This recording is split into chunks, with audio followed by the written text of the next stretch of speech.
Just go from here, Rishabh. I don't want you here. You keep talking. Just go from here.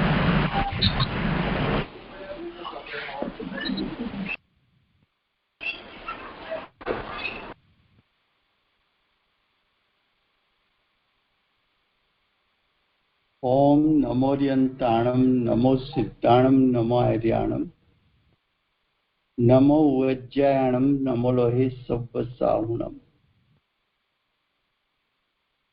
मंगलम भगवान वीरो मंगलम गौतमो गणी मंगलम कुंद कुंदार्यो जैन धर्मोस्तु मंगलम।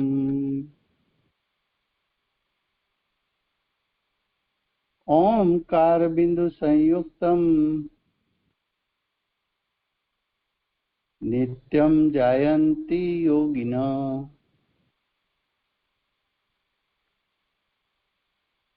कामदं मोक्षदं चैव ओंकाराय नमो नमः। अहोपकार जिनवरनो कुंदनो ध्वनि दिव्यनो जेन कुंद ध्वनियाप्या अहो आ गुरु कहननो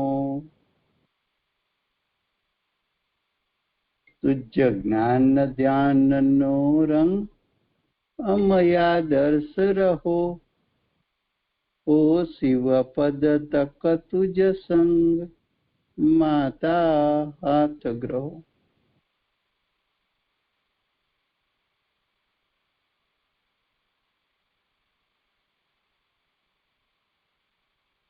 ये प्रवचन सार नाम का परम अध्यात्म शास्त्र है। भगवत कुंकुंदाचार्य देव ने मांगलिक करके प्रतिज्ञा की। प्रतिज्ञा में विशुद्ध ज्ञान शब्द में से प्रथम अधिकार ज्ञान तत्व प्रज्ञापन को खोला है। ज्ञान तत्व प्रज्ञापन का पेटा प्रथम अधिकार सदुपयोग अधिकार है।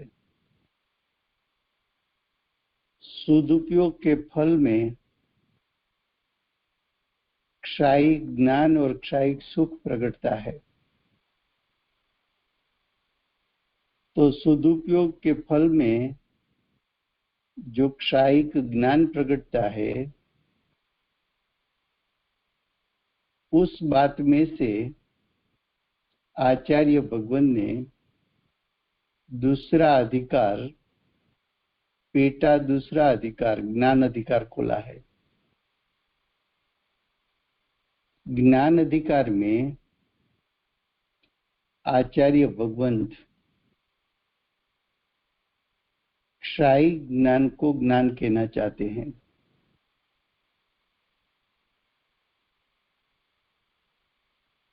क्षायिक ज्ञान की महिमा पूरे ज्ञान अधिकार में आचार्य भगवान ने की है।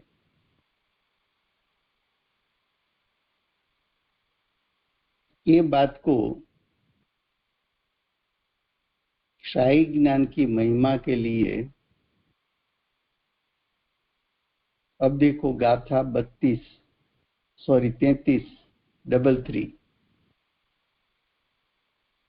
33 गाथा का हेडिंग है अब केवल ज्ञानी ने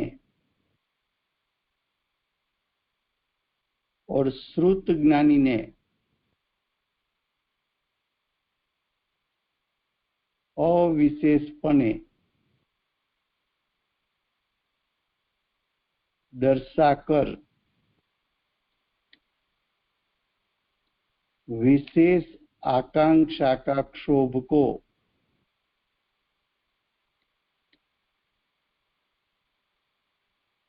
क्षय किया है, अर्थात केवल ज्ञानी और श्रुत ज्ञानी में अंतर नहीं है, ऐसा बता के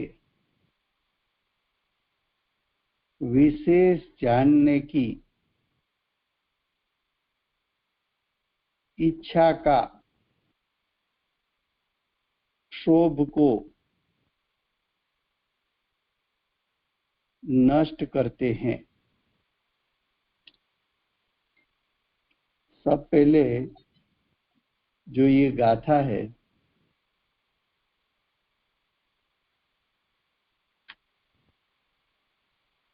देखो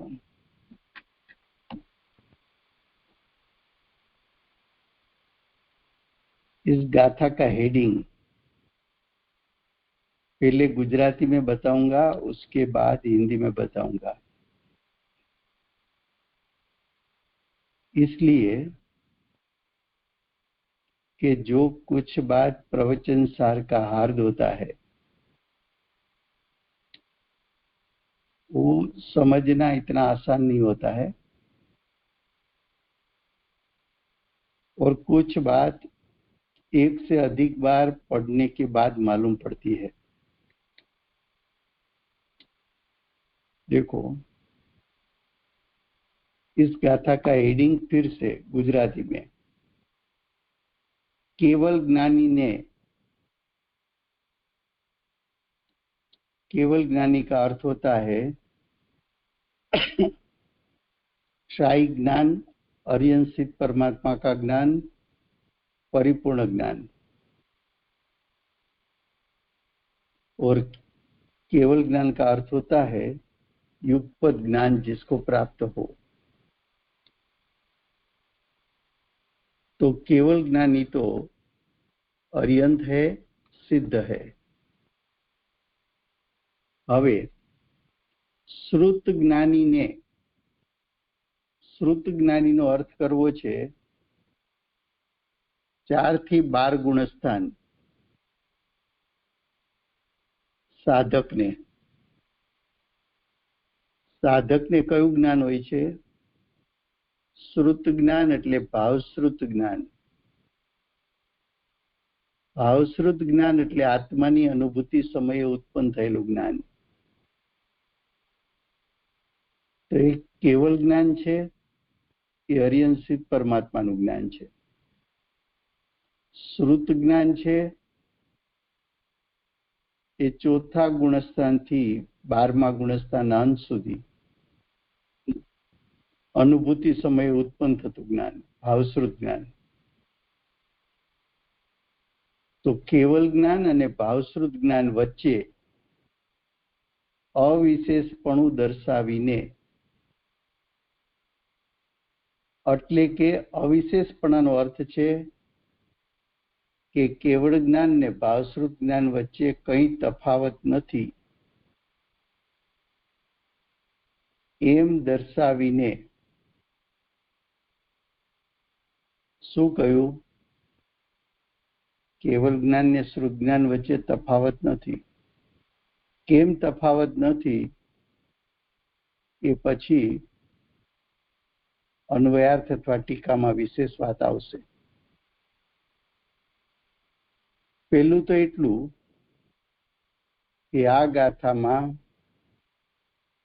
કેવડી ભગવાનનું કેવળ જ્ઞાન અને સમ્યક દ્રષ્ટિનું ભાવશ્રુત જ્ઞાન,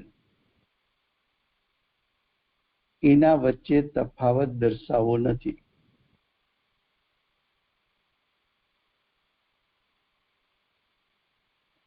પછી આગળ કહ્યું અવિશેષપણે દર્શાવીને વિશેષ આકાંક્ષા ના ક્ષોભને એટલે કે વિશેષ જાણવાના લોભને નષ્ટ કરે છે. એનો અર્થ પાછો પંડિત હિંમતભાઈએ બ્રેકેટમાં આપ્યો છે કે કેવળ જ્ઞાની અને શ્રુત જ્ઞાનીમાં તફાવત નથી એમ દર્શાવવું છે. તો એમ દર્શાવીને વધારે જાણવાની ઈચ્છાના લોભને નષ્ટ કરે છે.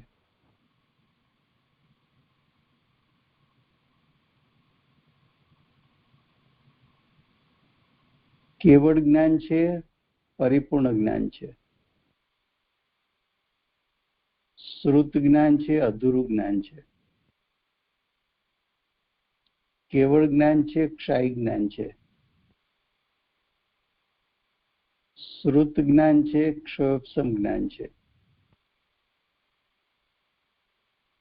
કેવળ જ્ઞાન છે,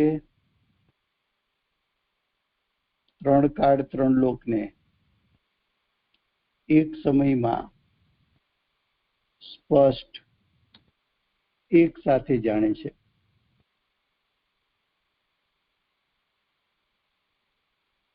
શ્રુત જ્ઞાન અનુભૂતિના કાળે આત્માના સ્વરૂપને યુગપત જાણે છે.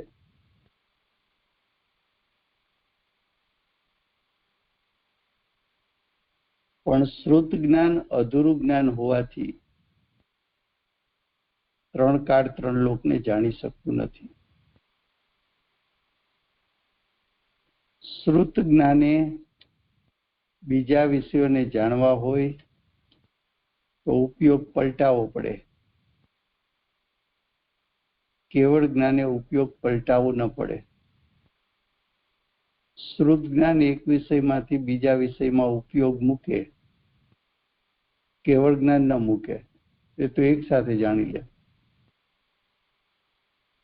આવો બંને વચ્ચે તફાવત હોવા છતાં અહીંયા એમ કે છે કે બંને વચ્ચે તફાવત નથી.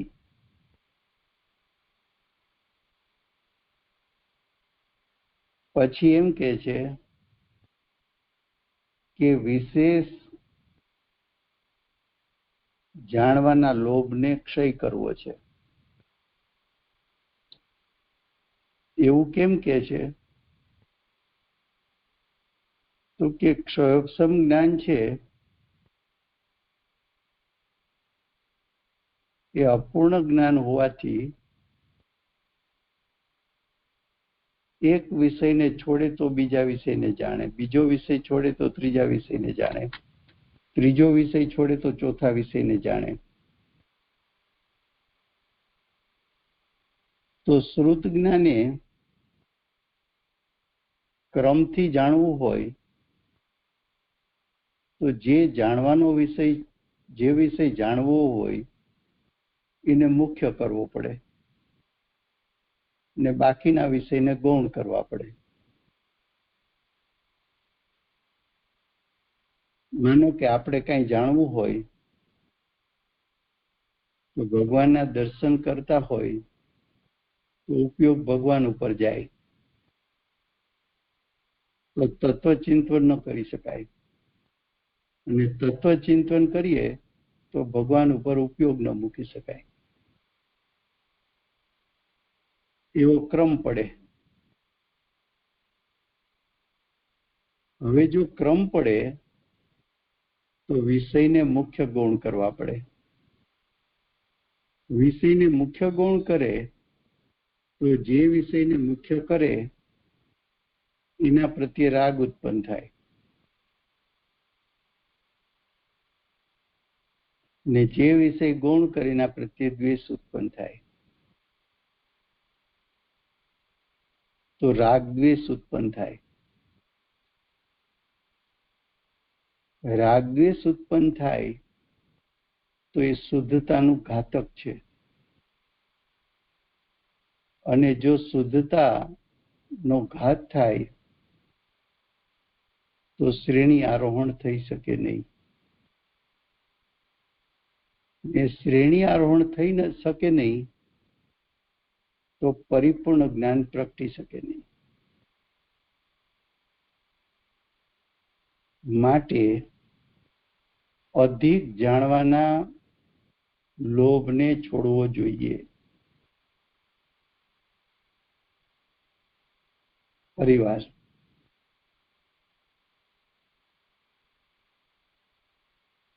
હવે અહીંયા એક શબ્દ લખ્યો છે,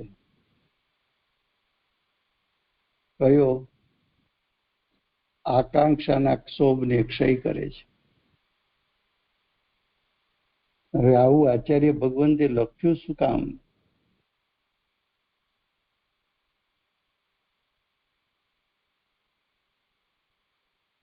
આખા શાસ્ત્રનું હાર્દ સાતત્યપણે જો સ્વીકાર્યું હોય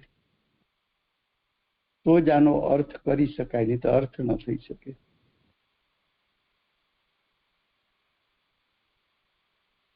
કેવળ જ્ઞાન પ્રગટે ક્યારે? તો કે શ્રેણી આરોહણ કરે તો.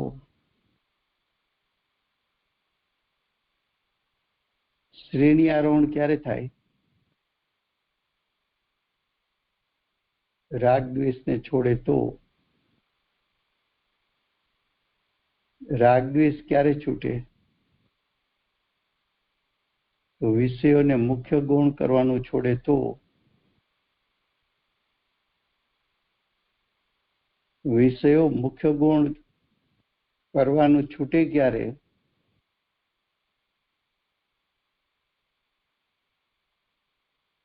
તો કે તું વિશેષ જાણવાનો લોભ રાખે તો.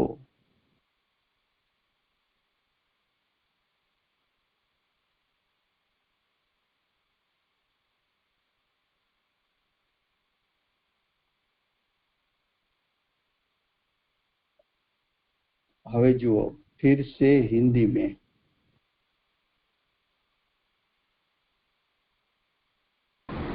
રાજુભાઈ, અહીંયા આગળ વિશેષ જાણવાનો લોભ એટલે કયો લોભ? દાખલા તરીકે સમ્યક દ્રષ્ટિ છે એ વિશેષ ને વિશેષ આગમ અભ્યાસ કરે તો 12 અંક 14 પૂર્વના જાણવાનો વિકલ્પ રાખે, તે પણ વિકલ્પ છે. 12 અંક 14 પૂર્વનો અભ્યાસ કરવો હોય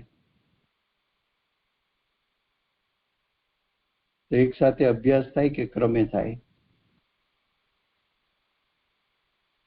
માનો કે 4 અનુયોગ છે, તમને એમ થાય મારે 4 અનુયોગનો અભ્યાસ કરી લેવો છે, તો 4 અનુયોગમાંથી પેલું કયું કરશો અભ્યાસ?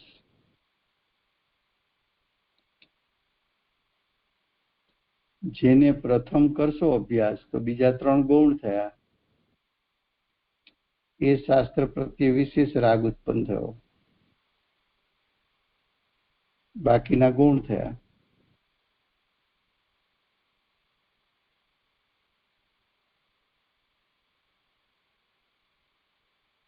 સૌથી પહેલું એ કે શ્રુત જ્ઞાન શું કરી શકે? તો કે श्रुत ज्ञान अधूरु ज्ञान है. जो श्रुत ज्ञान है वो क्षयोपशम ज्ञान है. तो क्षयोपशम ज्ञान 3 काल 3 लोग को युग पर जान नहीं सकता.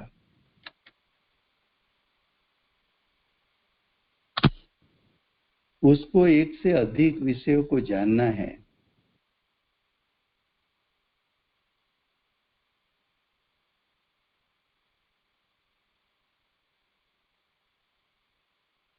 अधिक विषय को जानना है तो क्रम से जानना पड़ेगा. क्रम से जानो तो मुख्य गुण करना पड़ेगा, क्योंकि आपके पास श्रुत ज्ञान है, केवल ज्ञान तो है नहीं.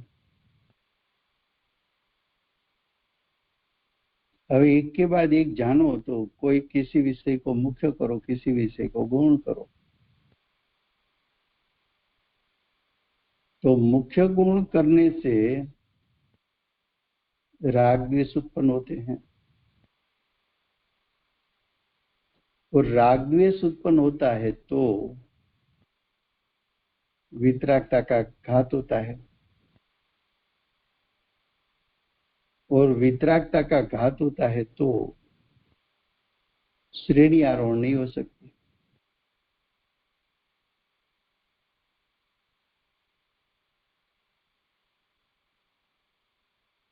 तो अब इस श्रुत ज्ञान को दूसरे विषयों जानने में एकाग्र करना है कि ज्ञायक को जानने में वहां एकाग्र करना है। एक ज्ञायक में ज्ञान उपयोग को स्थिर करना है कि भिन्न भिन्न विषयों को जानने में ज्ञान के उपयोग का उपयोग करना है।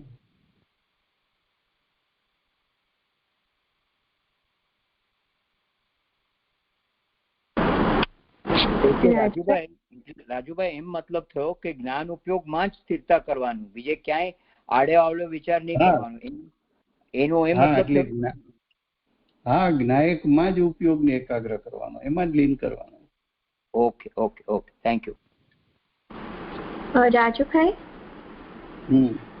તમે જે બધી વાત કરી એ કેવળ જ્ઞાન અને શ્રુત જ્ઞાનની વચ્ચેના જે ડિફરન્સ છે એ બતાવ્યા. તો અહીંયા આચાર્ય ભગવાન એ બતાવવા માંગે છે કે એ બે કઈ રીતે સરખા છે, એટલે આત્મામાં જે જીવમાં જે રીતે એકાગ્ર થાય જ્ઞાનમાં એમ. એટલે એમ કહેશે એવું કે કેવળ જ્ઞાન છે એ પણ જ્ઞાયકને જાણે છે અને ભાવશ્રુત જ્ઞાન પણ જ્ઞાયકને જાણે છે, માટે બંને સરખા છે.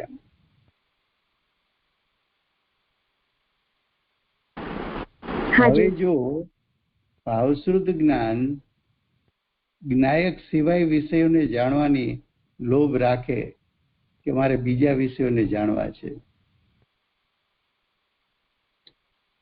તો બીજા વિષયોને જાણવા જાય તો જ્ઞાયક જાણવાનો છૂટી જાય.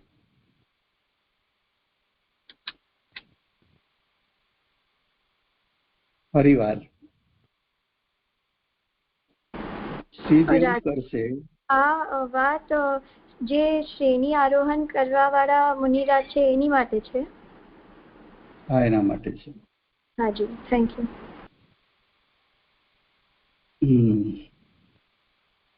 વિષય એવી રીતે ડેવલપ કરશે કે કેવળ જ્ઞાન એ જ્ઞાયકને જાણે છે અને અનુભૂતિના કાળે ભાવશ્રુત જ્ઞાન પણ જ્ઞાયકને જાણે છે. કેવળ જ્ઞાનનો વિષય પણ જ્ઞાયક છે અને ભાવશ્રુત જ્ઞાનનો વિષય પણ જ્ઞાયક છે. જો એ રીતે બંને જ્ઞાન લો કે કેવળ જ્ઞાન કેવળ એટલે માત્ર ઓનલી જ્ઞાયકને જાણે છે અને ભાવશ્રુત જ્ઞાન પણ માત્ર જ્ઞાયકને જાણે છે, તો બંને જ્ઞાનમાં તફાવત નથી. નહીતર બંને જ્ઞાનમાં તફાવત છે.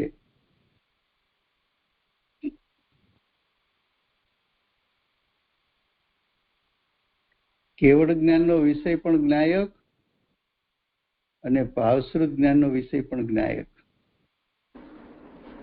પણ રાજુભાઈ, બીજી રીતે આપણે જોઈએ, એકવાર સમ્યક દર્શન થયું, એકવાર સમ્યક જ્ઞાન પ્રાપ્ત થયું, તો પછી એ જીવને મુક્તિનો તો 15 ભાવમાં તો ચોક્કસ થવાનું જ છે. એટલે કદાચિત જો એ આ જ્ઞાન થવાથી બીજા વિચારો કરે, ઇવેન્ચ્યુઅલી તો પાછું એ શ્રેણી આરોહણ કરશે અને મુક્તિ તો પામશે જ ને. એટલે કદાચિત થોડો વખત માટે ચૂત થઈ જાય, પણ ઇવેન્ચ્યુઅલી તો એ મોક્ષને પ્રાપ્ત કરશે જ ને. હા, પણ એ જનરલ કરીને વાત નથી લેવી, એમ કે પ્રવચનસાર શું કહેવા માંગે છે okay okay okay, thank you. તો કે પ્રવચન સાર ક્ષાયી જ્ઞાનને જ્ઞાન કહેવા માંગે છે. ઓકે ઓકે, એટલે શાય જ્ઞાનની મહિમા કરવા માંગે છે. હા. Okay okay okay, thank you.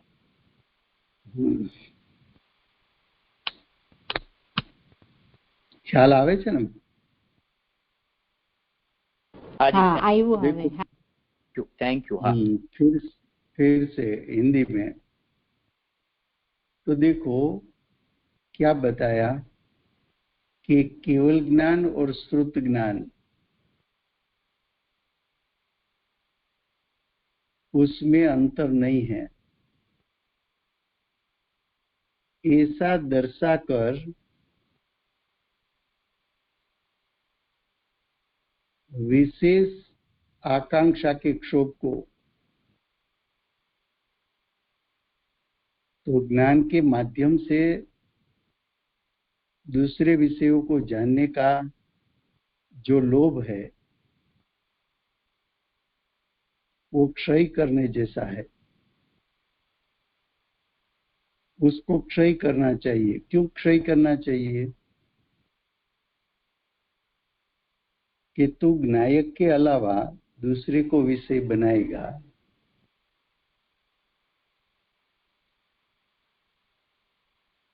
तो तूने ज्ञायक को गौण किया, दूसरे विषय को मुख्य किया,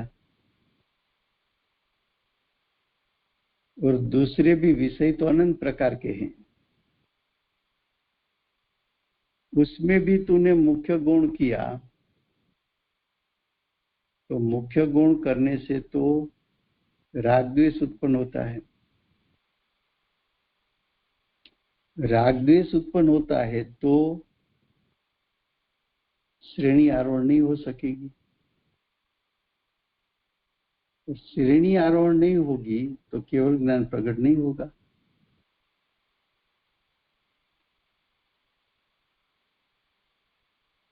तो तेरा ज्ञान उपयोग यानी सम्यक दृष्टि के ज्ञान उपयोग,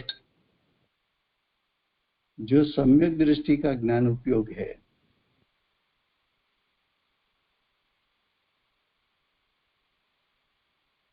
वो सम्यक दृष्टि का ज्ञान उपयोग ज्ञायक को जानता है. तो सम्यक दृष्टि के ज्ञान उपयोग को भावस्वरूप ज्ञान कहा. वो ज्ञायक को जानता है और केवली भगवान का केवल ज्ञान भी ज्ञायक को जानते हैं. दोनों ज्ञान ज्ञायक को जाने तो दो में अंतर नहीं है, समान है.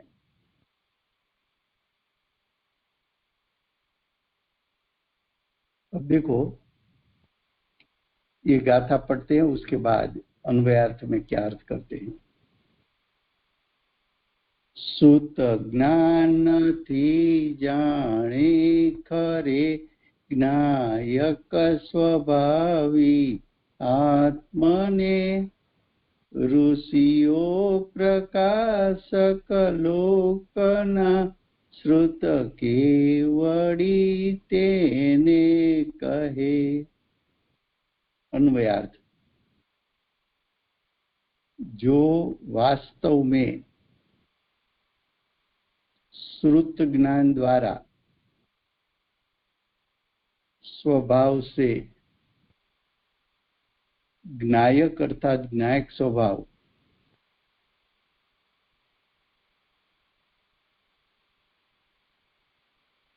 आत्मा को जानता है, उसको लोक के प्रकाशक यानी केवल ज्ञानी ऋषि स्वरो श्रुत केवड़ी कहते हैं. तीर्थंकर भगवान श्रुत केवड़ी किसको कहते हैं? तो कि जो श्रुत ज्ञान ज्ञायक स्वभाव को जाने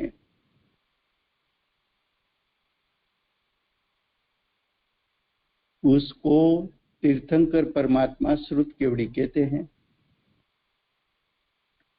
तो श्रुत केवड़ी का अर्थ क्या किया? तो कि श्रुत केवड़ी का अर्थ किया ज्ञायक स्वभाव को जानने वाला ज्ञान।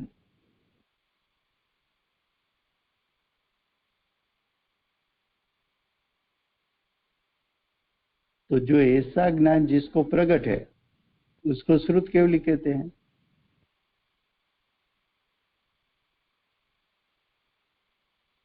श्रुत केवली उसका अर्थ क्या? केवल श्रुत ज्ञान के माध्यम से जो ज्ञान ज्ञायक को जानता है।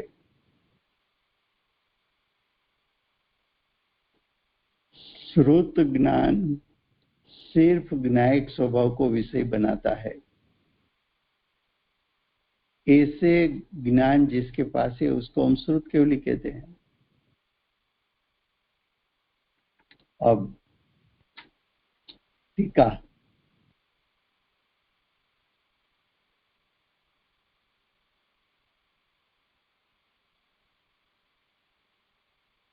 જેમ ભગવાન યુગપદ પરિણમતા, શું કહ્યું? ભગવાન યુગપદ પરિણમતા. યુગપદ પરિણમતા એટલે યુગપદ જાણતા.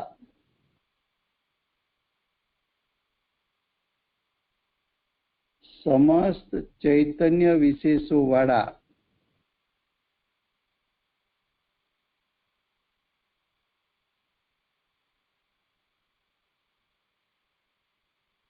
ચૈતન્ય વિશેષનો અર્થ છે અસાધારણ પરિણમન દ્વારા કેવળ જ્ઞાન વડે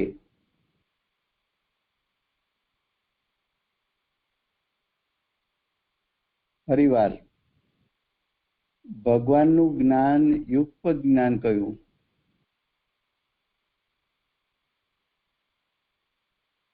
સમસ્ત પ્રકારે અસાધારણ પરિણમન કહ્યું. તો એવું અસાધારણ પરિણમન વાળું કેવળ જ્ઞાન દ્વારા કેવા આત્માને જાણે છે? તો કે જે આત્મા અનાદિ નિધન, અનાદિ નિધન એટલે ત્રણેય કાળ, અનાદિ અનંત કાળ.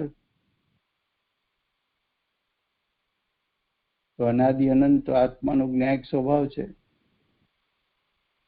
તો અનાદિ અનંત નિષ્કારણ તો જ્ઞાયક છે એ નિષ્કારણ એટલે સ્વયં સિદ્ધ છે, સહજ છે, કોઈ બનાવ્યો નથી, અકૃત્રિમ છે.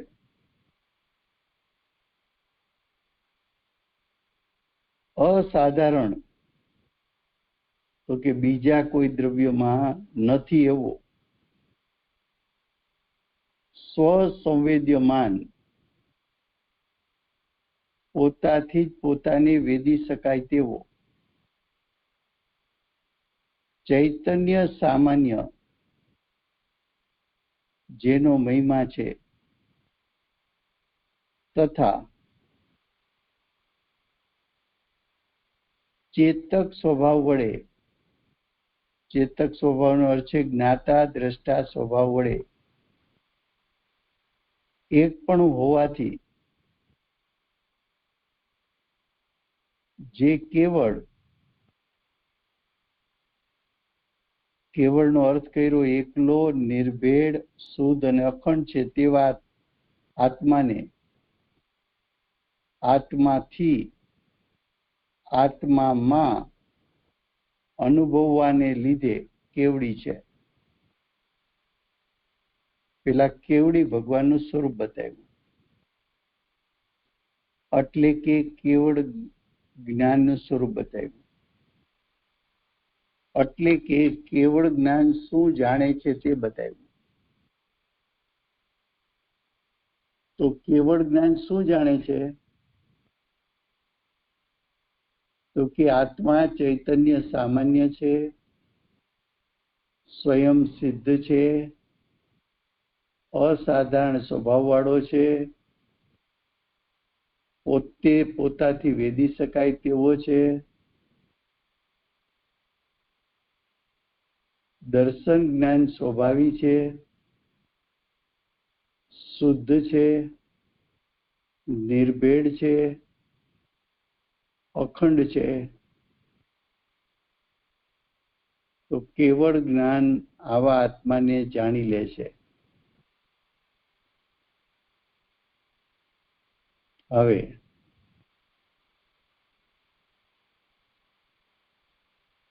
જેમ કેવળ જ્ઞાન આત્માને જાણી લે છે તેમ અમે પણ નો અર્થ છે શ્રુત કેવડી પણ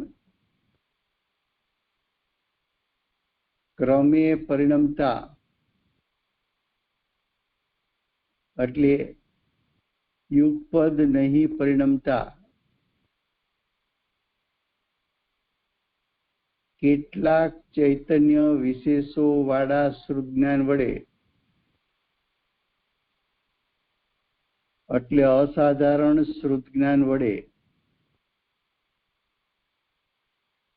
અનાદિ નિધન,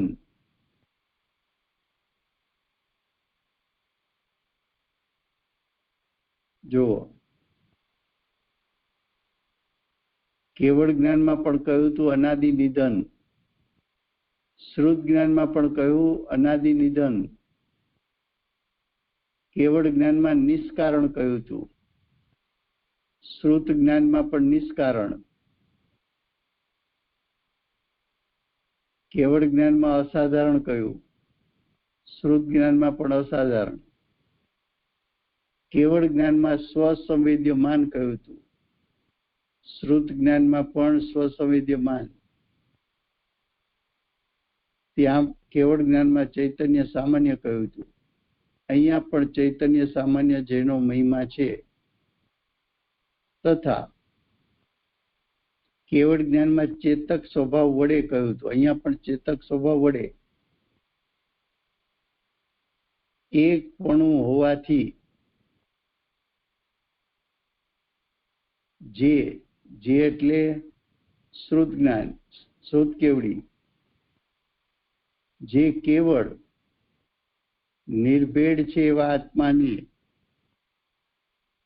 આત્માથી આત્મામાં અનુભવવાને લીધે શ્રુત કેવડી છીએ.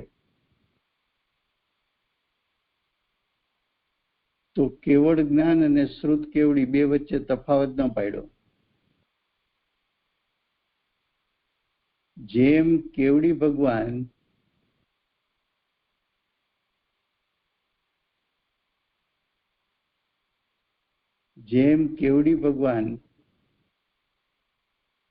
અનાદિ અનંત એવા ત્રિકાળ જ્ઞાયકને જાણે છે, સ્વયં સિદ્ધ જ્ઞાયકને જાણે છે, અસાધારણ સ્વભાવવાળા જ્ઞાયકને જાણે છે, પોતાથી વેદાય એવા જ્ઞાયકને જાણે છે, દર્શન જ્ઞાન સ્વાભાવિક જ્ઞાયકને જાણે છે. એ જ્ઞાયક એકલો શુદ્ધ, નિર્ભેળ અને અખંડ છે અને ચૈતન્ય સામાન્ય સ્વરૂપ છે. એવા જ્ઞાયકને કેવડી ભગવાન જાણે છે. એવો જ જ્ઞાયક શ્રુત કેવડી પણ જાણે છે.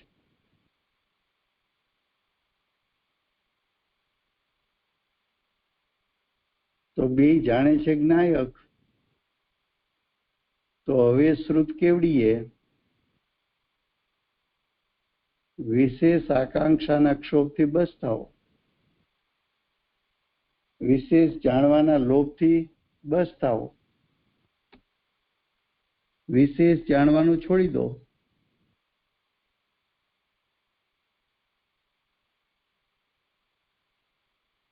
શું કહ્યું? फिर से हिंदी में केवली भगवान और श्रुत केवली भगवान। श्रुत केवली का अर्थ 4 गुणस्थान से 12 गुणस्थान, केवली भगवान का अर्थ 13-14 गुणस्थान। केवली भगवान के पास केवल ज्ञान है, साधक के पास श्रुत ज्ञान है। केवली भगवान का ज्ञान केवल ज्ञान जैसे ज्ञायक को जानता है वैसे ही ज्ञायक को श्रुत ज्ञान भी जानता है। दोनों का विषय एक, ज्ञायक। तो केवली भगवान ज्ञायक को जानते हैं, श्रुत केवली भी ज्ञायक को जानते हैं। तो अब श्रुत केवली को अन्य विषयों को जानने का लोभ छोड़ देना चाहिए।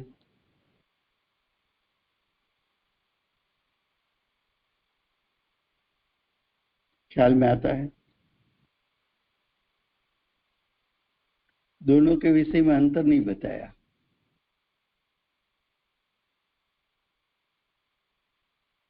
हेडिंग में क्या सिद्ध करना था?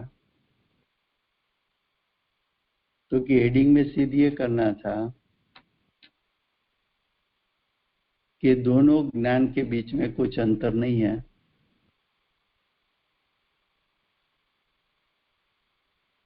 तो दोनों के बीच में अंतर नहीं है,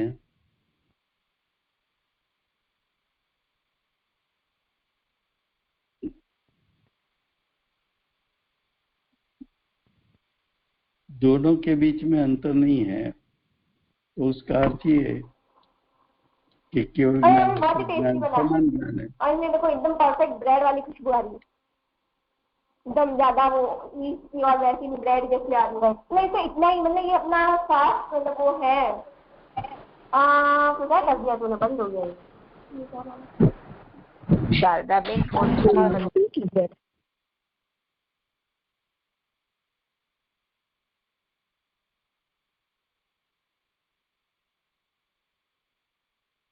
फिर से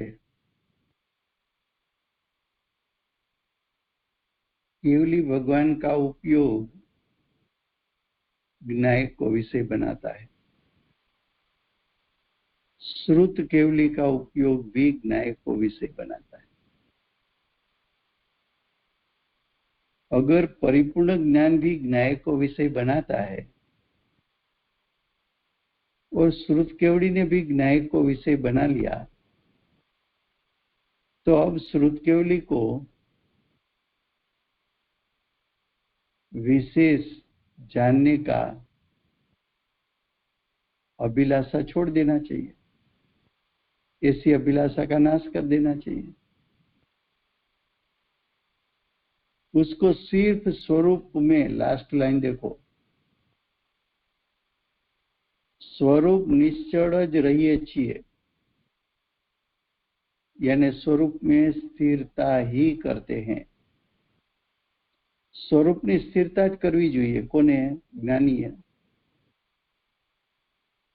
ઉપયોગ જ્ઞાયકમાંથી પલટાવીને બહાર લઈ જવો ન જોઈએ।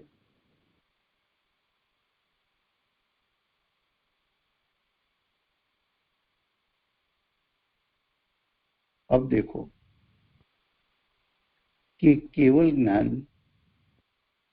अनंत को जानता है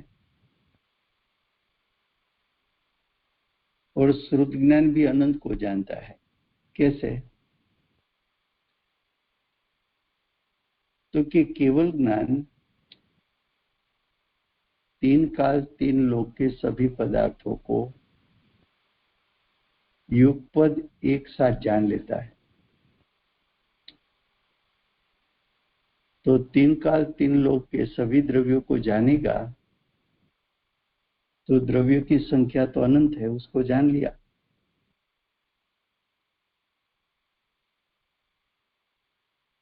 वो अनंत को एक साथ जान लिया, इसलिए वो ज्ञान युगपत ज्ञान है। और श्रुत केवली ज्ञाय को विषय बनाएगा,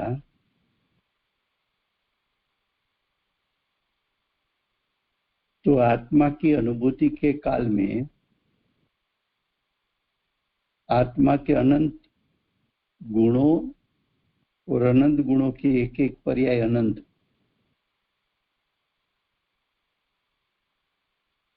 तो अनंत गुण और उसकी पर्याय अनंत।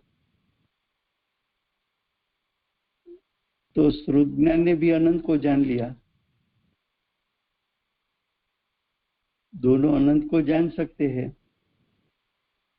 इसलिए दोनों ज्ञान समान है, दोनों का विषय ज्ञायक है, इसलिए वो ज्ञान दोनों समान है।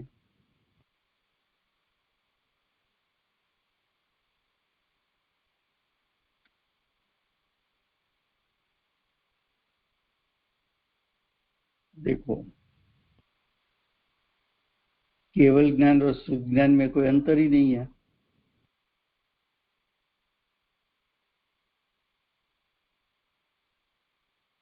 तीर्थंकर का ज्ञान, उसका कार्य भी जानने का, सम्यक दृष्टि का ज्ञान, उसका कार्य भी जानने का।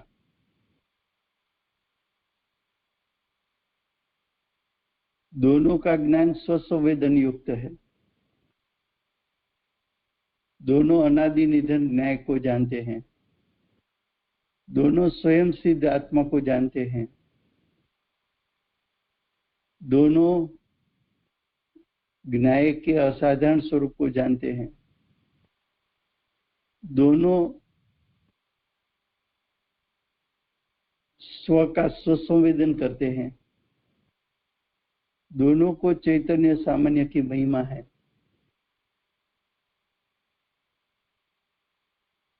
दोनों अकेले निर्भय शुद्ध और अखंड आत्मा को जानते हैं।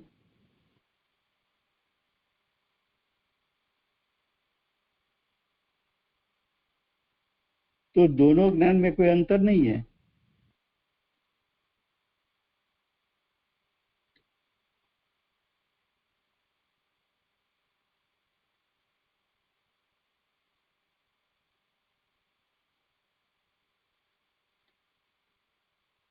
अब देखो भावार्थ।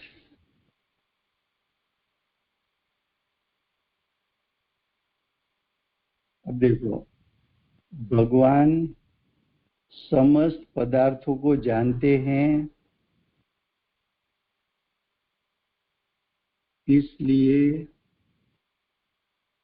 वो केवली कहलाते नहीं है।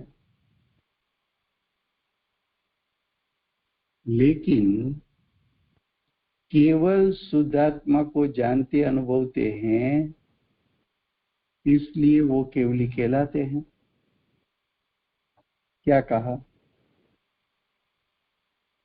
केवली का अर्थ क्या? केवल जाननार। केवल किसको जानना जानेगा?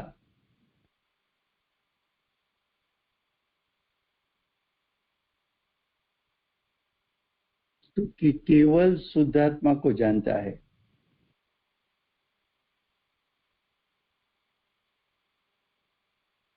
केवली भगवान केवल शुद्धात्मा को जानते हैं, इसलिए उसके ज्ञान को केवल ज्ञान कहा। और श्रुत केवली भी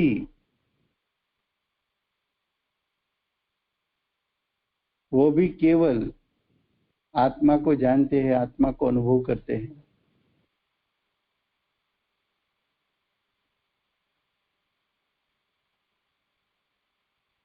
केवली किसको जानते देखते हैं? क्योंकि केवली भी ज्ञाय को जानते देखते हैं।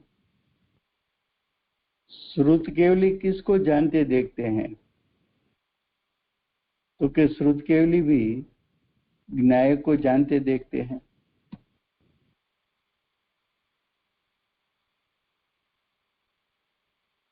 दोनों ज्ञान में ज्ञायक मुख्य है।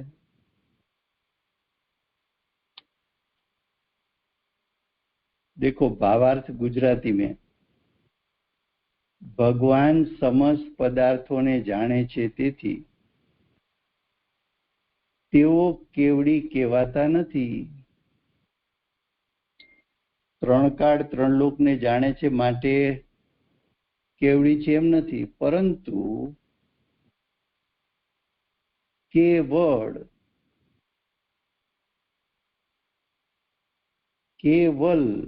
सिर्फ केवल, तो केवल का अर्थ सिर्फ, गुजराती में कहो तो मात्र शुद्धात्मा को जानता है। मात्र शुद्धात्मा ने जाने छे, शुद्धात्मा ने अनुभवे ज मात्र, माटे तेओ केवड़ी कहेवाय छे।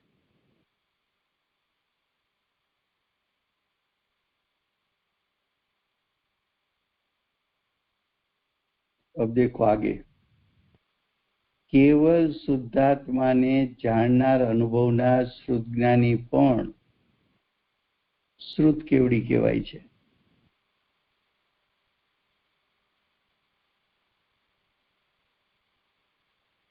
श्रुत केवली किसको कहा? केवल शुद्धात्मा को जानने वाला, केवल शुद्धात्मा को अनुभव करने वाला श्रुत ज्ञानी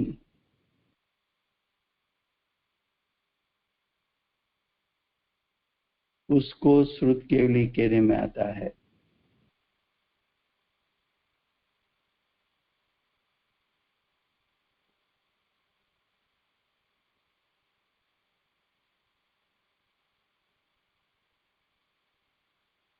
सिद्ध ये किया कि दोनों ज्ञान समान है, दो में अंतर नहीं है। अब हमारे पास 3 मिनट है, कल हम फिर से भावार्थ से लेंगे। अगर 3 मिनट है, किसी को इसके बारे में प्रश्न हो तो।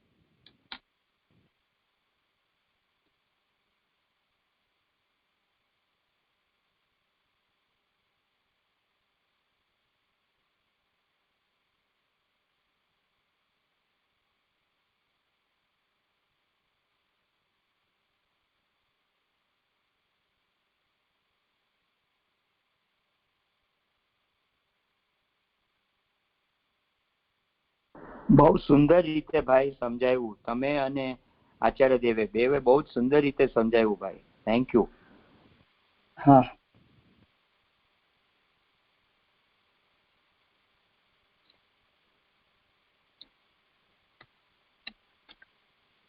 चलो प्रश्न न हो तो પછી જય બોલાવજો।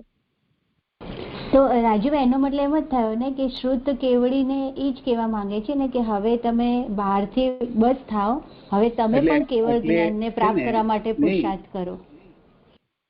બીજી જગ્યાએ શ્રુત કેવડી અને કેવળ જ્ઞાન વચ્ચે અંતર પણ બતાવશે, પણ આ પ્રવચન સારમાં એકલો મહિમા કોનો કરવો છે? કેવળ જ્ઞાનનો। એકલો મહિમા ક્ષાય જ્ઞાનનો કરવો છે। કેમ? તો કે શુદ્ધ ઉપયોગી તમે કોને કીધા? તો કે શ્રેણી આરોહણ કરનાર મુનિરાજને। હવે શ્રેણી આરોહણ કરશે તો શું પ્રાપ્ત કરશે? તો કે ક્ષાય જ્ઞાન। તો ક્ષાય જ્ઞાની જ મહિમા કેમ કરી? તો કે આચાર્ય ભગવાન પાસે ક્ષાય જ્ઞાનનું સ્વરૂપ સમજીને આવ્યા છે।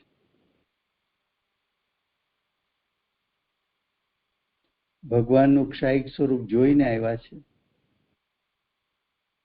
અને પોતાને ક્ષાયિકપણું પ્રગટ કરવું છે। છઠ્ઠે સાતમે તો છે પોતે, રુધિધારી છે, મહાસમર્થ આચાર્ય છે. હવે એને પોતાને કાર્ય બે જ કરવાના બાકી છે, શ્રેણી આરોહણ કરે અને પૂર્ણતાની પ્રાપ્તિ કરે. તો હવે કુંકુંદાચાર્યદેવને પણ કઈ ધૂન રહેવી જોઈએ? શાહી જ્ઞાનની. શાહી જ્ઞાનની. એટલે ઓકે, અમારું જ્ઞાન પણ માત્ર જ્ઞાયકની જ સન્મુખ રહેશે, બીજે ક્યાંય નહીં જાય એમ. અને જ્ઞાયકની સન્મુખ રહીને અમે શ્રેણી આરોહણ કરીને પૂર્ણતા પ્રાપ્ત કરશું.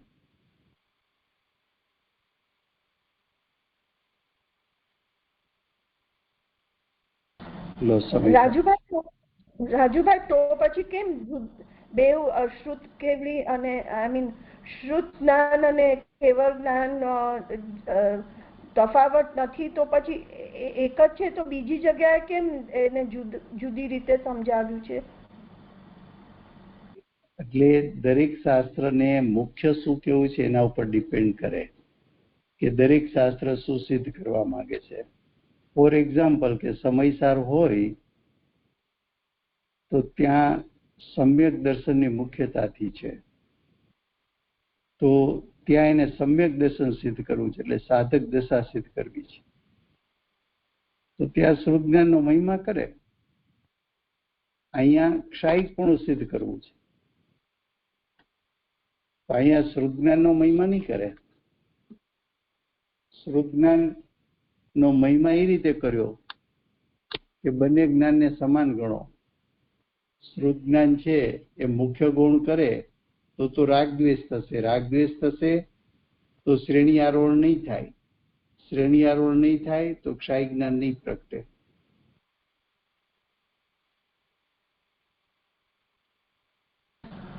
ડિપેન્ડ કે કયા શાસ્ત્રને શું સિદ્ધ કરવું છે. રાજુભાઈ એ તો ક્ષાયિક સંકેતી છે ને કુંકુંદાચાર્ય? એટલે એવો ઉલ્લેખ ક્યાંય નથી વાંચ્યો, પણ કે જે એમની ભૂમિકા છે એ મુજબ એ ખ્યાલ આવે કે ક્ષાયિક જ્ઞાની હશે.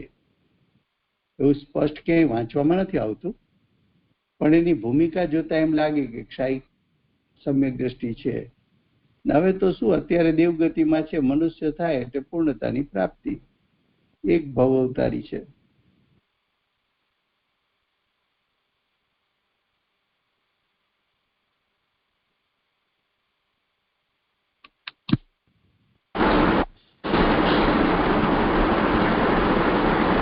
રાજુભાઈ જય બોલાવું?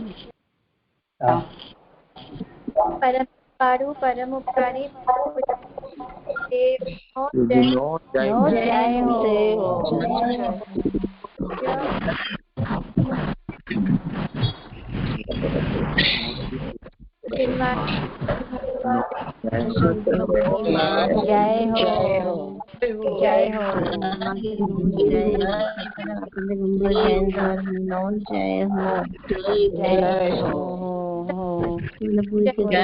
આચાર્ય દેવનો જય હો,